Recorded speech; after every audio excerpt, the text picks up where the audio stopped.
एहसास किसे कहते हैं? हमें अल्लाह करीम अज़्ज़ व जल ने मुख्तलिफ हिस्से अता फरमाई हैं। देखने की हिस्स है, सुनने की हिस्स है, चखने की हिस्स है, छूने की हिस्स है। इससे हम अपने लिए मुख्तलिफ चीज़ों को महसूस करते हैं।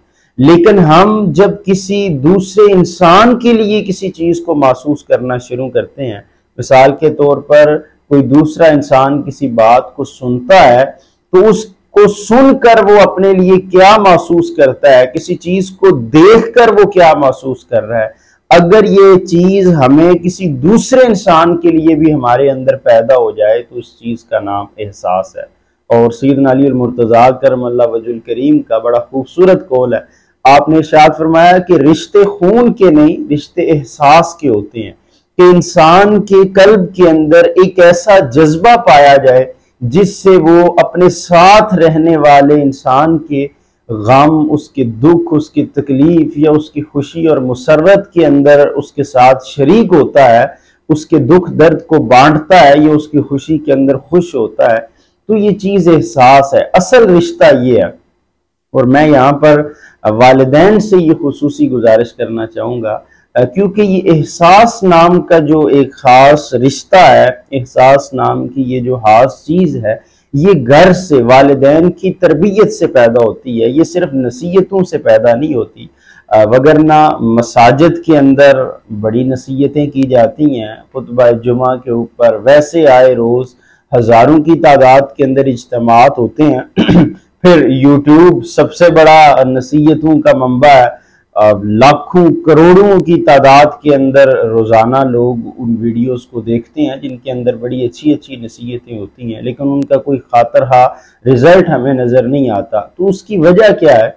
उसकी वजह बुनियादी तौर पर यह है कि बच्चों के अंदर ये जो एहसास नाम की चीज़ पैदा होती है वो घर से पैदा होती है, वो वालिदैन की तरबियत से पैदा होती है, वो खाली नसीहतों से कभी भी पैदा नहीं होती। मिसाल के तौर पर माहिरीन नफ्सियात एक चीज कहते हैं कि वो बच्चा जो बचपन में रोता रहता है, बहुत रोता है, और उसके वालिदैन उसको कोई खास, यानी वालिदैन की तरफ से उस बच्चे को कोई खास अटेंशन नहीं मिलती, वालिदैन बेहिसी का मुजाहरा करते हैं, बच्चा रोता रहता है, रो रो के चुप हो जाता है। माहिरीन नफ्सियात ये चीज कहते हैं कि ऐसे बच्चों के अंदर बड़े होकर बेहिसी सबसे ज्यादा होती है। क्यों? क्योंकि उन्हें अपने बचपन के अंदर वो एहसास वालिदैन की तरफ से मिला नहीं है।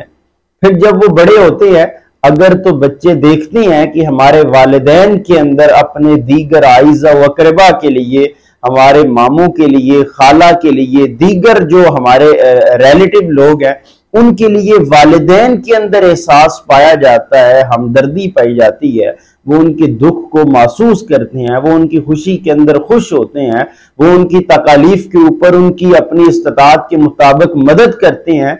तो बचपन से ही उनकी तरबियत के अंदर ये एहसास नाम का जज्बा पैदा हो जाता है। लेकिन अगर एक बच्चा अपने घर के अंदर ये चीज देखता है कि उसके वालिदैन सुबह शाम सोते उठते बैठते जागते अपने दीगर आइज़ा व अक़रबा की बुराइयां करते हैं, उनकी पीठ पीछे बातें करते हैं, उनके ऐबों को खंगालते हैं, उनके ऊपर इल्जाम तराशी करते हैं, उनके हसद और बुग़्ज़ के अंदर मुब्तला रहते हैं, उनकी खुशी के ऊपर मुंह बसोर के बैठते हैं, उनके दुख के ऊपर खुश होते हैं, तो बचपन से ही उनके अंदर वो बेहिसी नाम का जो मादा है वो पैदा होना शुरू हो जाता है। फिर इसका सबसे बड़ा नुकसान ये होता है, आज आप देखें, स्टडी करके देखें, वालिदैन सबसे ज्यादा ये कहते हुए नजर आते हैं कि हमारे बच्चों के अंदर हमारा एहसास नहीं है, वो हमारी कदर नहीं करते, वो हमें उस तरह वक्त नहीं देते हैं, उनके अंदर हमारे मुतालिक बहुत ज्यादा बेहिसी पाई जाती है। तो ये बेहिसी हुजूरे वाला आपने खुद पैदा की है।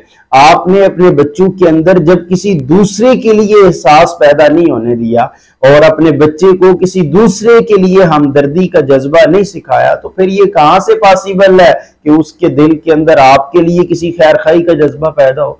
उसके लिए आप भी एक आम इंसान है। जिस तरह वो दूसरों के लिए बेहिस और पत्थर दिल है, ऐसे ही वो अपने वालिदैन के लिए भी पत्थर दिल होगा। उसके कानों पे कतन किसी किस्म की कोई जूं तक नहीं रेंगेगी। तो अगर वालिदैन स्पेशली, क्योंकि तरबियत जो है सबसे पहली जो तरबियत गाह है वो वालिदैन होते हैं, वालिदा की गोद होती है, बाप के अल्फाज होते हैं, बाप का रवैया होता है, वालिदैन मिल के अपनी औलाद की जो तरबियत करते हैं वही आगे उनकी पूरी ज़िंदगी उनके साथ रहती है।